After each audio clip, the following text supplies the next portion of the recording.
Well, it's been a busy few weeks on the country's roads this festive season. Over 800 people have been killed in crashes and hundreds have been arrested for drinking and driving. Traffic volumes are expected to pick up as people head to New Year's Eve destinations.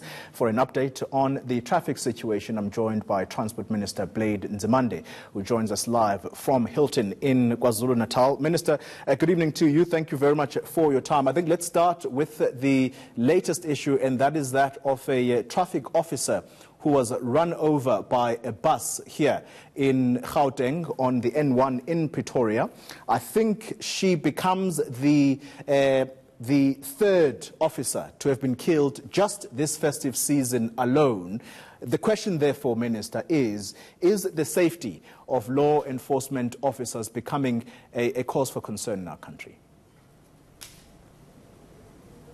Good afternoon, Xoli, to your viewers and listeners, and thank you for inviting me. The matter you are raising is a matter of serious concern to us as government, and it has been for quite some time. That is why also, you may recall earlier in the year, we had a ceremony where we were remembering and honoring those traffic officers who have actually fallen in the cause of duty. And we did identify that in some instances, they get run over by cars, whether it's hit and run, or sometimes they get shot at by elements who mostly are running away from actually facing up and accounting for things that they have done that they actually need to account for.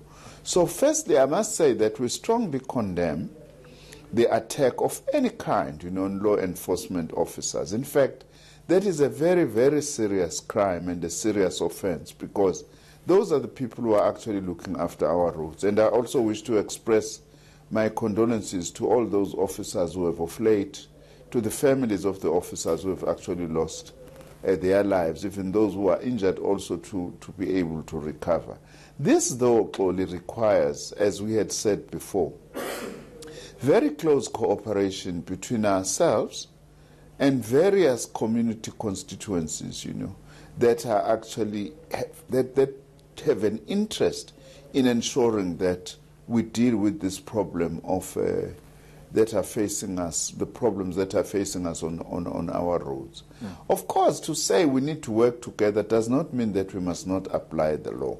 For example, already now we've got legislation that is before Parliament that is aiming to tighten the laws on the offenders. For instance, we are going to be reclassifying drunken driving to be a much more serious offense than it has been thus far. We are also now going to be passing legislation that will implement the points demerit system that we have been talking about for years, such that if we are a repeat offender or we are involved in very serious offense on the road, we are actually going to take away your driver's license because you do not deserve to be on our roads. But also, in addition, I have said that when this festive season ends, I want to sit down with all our traffic law enforcement agencies as the Department of Transport and say, let's do a proper evaluation, not only just of the last year, maybe of the last 5 to 10 years, as to what the patterns have been and what does that mean, because it does look like we are really facing a huge problem in terms of reducing the number of road crashes and the number of fatalities. It goes ups and down. Some years it's better, other years it becomes worse and so on. And then we say comprehensively, what is it that needs to be done? Of course, we'll be building on what government has been doing over the years, but to say, how then do we really begin to turn the tide such that we can begin to lessen this, which includes also taking the offenses against traffic officers as very serious offenses? Minister, just sticking for a little bit, and I'll ask you to be very brief, please, on the issue of the traffic officers who have now died during this festive season. The one incident, Minister, which completely just bamboozled me is the issue of a drunk driver who ran over a police officer, a metro police officer, and actually killed her. and it turns out he was running away because he was drunk, that person. I'm assuming that you would have been monitoring these cases very closely. How far are we in terms of holding those responsible, in terms of prosecuting them? Well, certainly what I've said, when I've been briefed about this, is to say that we must actually leave no stone unturned. Firstly, to catch those who have run away. Like the driver, for instance, who have run away after killing Mr. Mabuza, who was the spokesperson of transport in Mpumalanga. But everyone, not just those who have been known, but everyone, even this, I actually am needing a response and an explanation as to what has been done and how far are we, so that also as the department, together with the Gauteng government and the municipal government, we are able to ensure that serious action is actually being taken against people who are transgressors of the laws. By the way, Xoli, you are right. Drunken driving is also becoming even more serious, particularly this festive season. It's one thing we are identifying that it has actually gone up. That is why we are pushing the law for drunken driving to be taken as a very serious offense rather than a light offense, so that people who are caught driving when they are drunk, they must be treated either as murderers in the cases where they've been involved in crashes and fatalities, or as potential murderers if they are actually driving on our roads.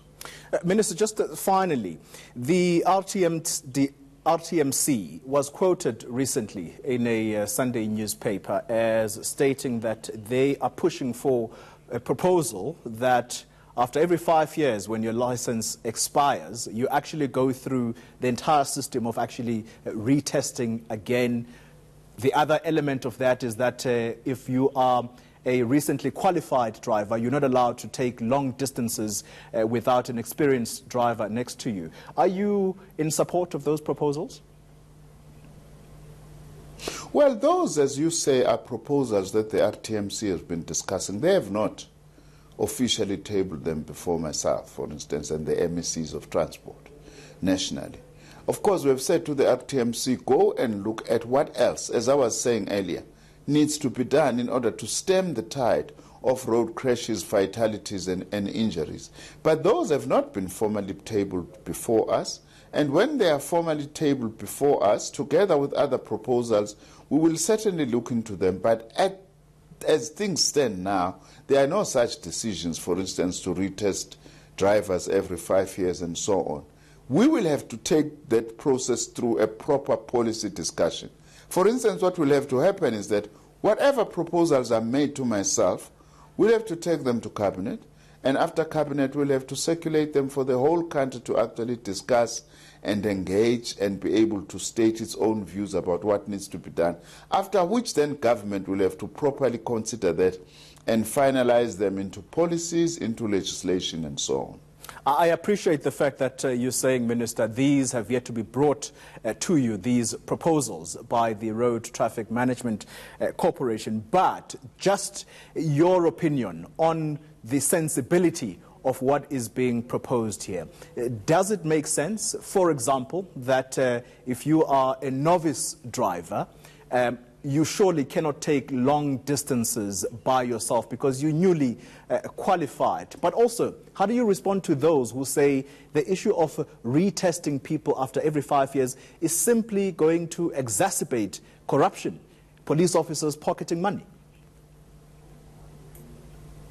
Xoli, that is why I don't want to go into details about something that has been part of the discussions and proposals of the RTMC, because we will have to consider those things comprehensively. All what I'm willing to say now is that it's very clear that we have to tighten the laws. As I'm saying, there are laws that are before Parliament and that we have to be tougher, whilst at the same time we focus on increase in road safety campaigns, awareness, and education. But I wouldn't like to really get into a detailed discussion on something that has not gone through the proper policy processes that we actually need to go through. Otherwise, it would be speculation and it would be tantamount to my own personal views. I don't want to do that because these matters are so serious and they need to be taken seriously through processes that are laid down by government that should also involve public comments. Without deviating from our determination to actually try and stem